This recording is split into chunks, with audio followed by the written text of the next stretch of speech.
kita perlu percaya ya bahwa Tuhan itu sudah mengatur rezeki kita. Nah, bagaimana cara mengatur rezeki kita? Ini kemungkinan besar yaitu dengan cara menempatkan kita di sebuah lingkungan tertentu dan membiarkan hukum alam kesesuaian bekerja. Nah, hukum alam kesesuaian itu mengatakan bahwa kita akan terus berusaha untuk saling menyesuaikan satu sama lain untuk mendapatkan kehidupan yang lebih damai. Nah, salah satunya yang perlu disesuaikan tentunya rezeki kita ya. Jadi selama beberapa dekade terakhir ini banyak penelitian-penelitian tentang pikiran bawah sadar, termasuk penelitian tentang daya tarik pikiran kita, rezeki kita, dan lain-lain. Sudah sangat terbukti apa yang disebut sebagai plafon rezeki, yaitu batas atas rezeki kita.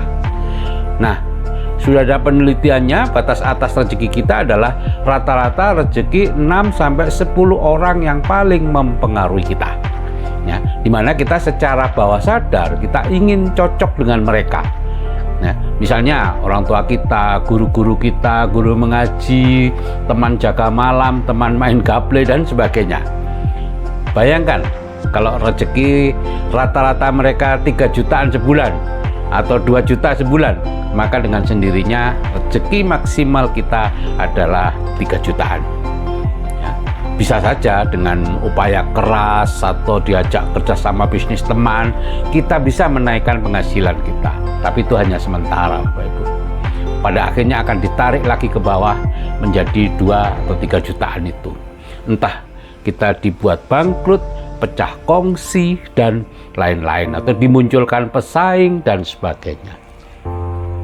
Nah, satu-satunya cara untuk meningkatkan rezeki kita secara permanen ya dengan cara meningkatkan plafon rezeki kita.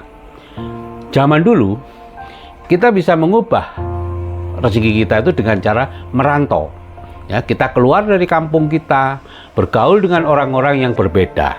Nah, dengan sendirinya plafon rezeki kita akan berubah tergantung bagaimana rata-rata rezeki orang di lingkungan baru kita. Kalau kita beruntung mendapat mentor orang kaya dan kemudian mereka membawa kita masuk ke lingkungannya yang juga kaya, maka plafon rezeki kita kemungkinan besar akan meningkat dan kemudian akan banyak pintu kesempatan bisnis yang terbuka untuk kita.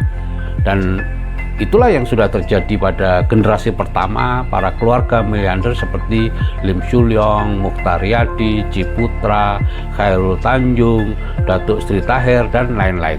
Semua melalui jalur yang sama, yaitu merantau, bertemu mentor yang kaya, dan masuk ke lingkungan mentor yang kemudian mengangkat plafon rezekinya dan terbukalah pintu-pintu bisnis.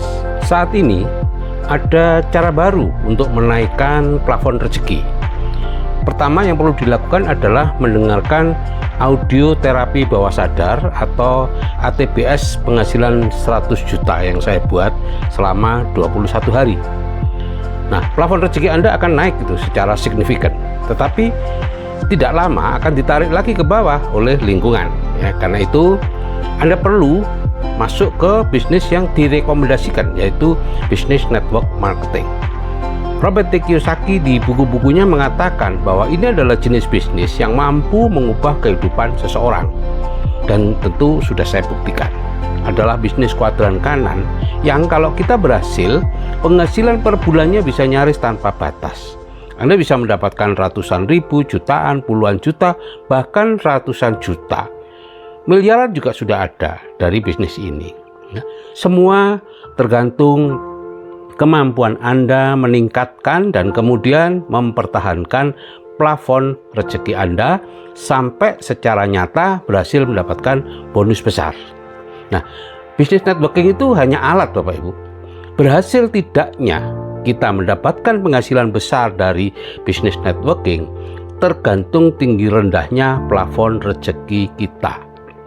Jadi setelah mendengarkan audio terapi bawah sadar tadi, kita perlu secara mental memindahkan pengaruh dari orang-orang berpenghasilan rendah di sekitar kita dengan pengaruh orang-orang yang berpenghasilan tinggi, yang sudah berpenghasilan tinggi, yaitu para leader di tempat bisnis networking yang sudah berhasil itu.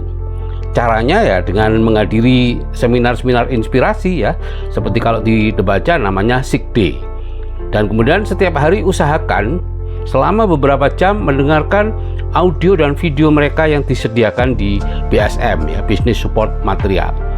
Saya dulu 20 tahun yang lalu itu mendengarkan minimal 3 jam sehari sambil melakukan kegiatan sehari-hari. Nah setelah itu ya, bawah sadar kita akan tergerak untuk mendorong kita menjalankan bisnis network marketing sampai berhasil demi memenuhi takdir dari plafon rezeki yang sudah tinggi di pikiran bawah sadar kita itu. Atau terjadi sebaliknya, kita gagal karena plafon rezeki kita ditarik lagi ke bawah dengan membiarkan lingkungan lama kita mempengaruhi kita lagi. Maka biasanya kita akan muntaber ya, mundur tanpa berita dari bisnis atau bahkan enggan memulai bisnisnya. Nah, itulah Bapak Ibu, 2 cara untuk melakukan perubahan kehidupan yang signifikan. Merantau secara fisik atau merantau secara mental. Tidak ada cara lain. Perubahan pada plafon rezeki akan merubah cara berpikir dan cara berbicara kita. Kemudian dia akan merubah tindakan-tindakan kita. Dan tindakan baru yang diulang-ulang tadi akan menjadi kebiasaan kita. Dan kebiasaan yang terus-menerus akan menjadi karakter kita, dan karakter kita itulah yang akan menjadi nasib kita. Apakah kita bisa freedom secara waktu, freedom secara keuangan, atau kita kembali tetap seperti yang sekarang? Itu semuanya pilihan Anda sendiri. Oke, saya kira itu yang bisa saya sampaikan. Terima kasih atas perhatiannya. Wassalamualaikum warahmatullahi wabarakatuh.